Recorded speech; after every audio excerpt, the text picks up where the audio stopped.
立委的补选，民进党的参选人吴怡农再起来举行第一场的政见发表会，主张伫个2024大选进前提早来做规划，而且伫个2030年桃园机场第3跑道完工了后，马上迁徙松山机场。松山机场的原地就来起公园，4块练凳会当来起社会主体甲公共设施。吴怡农嘛呼吁对手王宏伟，莫只有酒骂，应该提出会当执行的政见。预估2030年，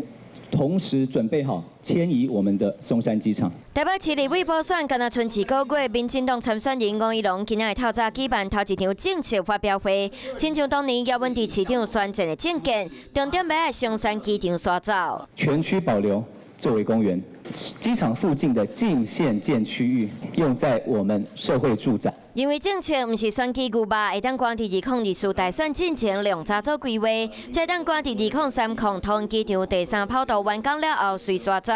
除了选战吉咧，嘛伫政见发表会算对手。我不知道他的政见是什么，我到现在还没有听到。除了攻击之外，我只听到他的谩骂。另外，针对记者甲问讲，部长邱国正伫立法院访质询的时，讲无熟悉伊，吴怡农的回应嘛真大方。部长不认识我，其实没有什么好奇怪的。他现在非常的繁忙，我很自信的跟您报告，就是我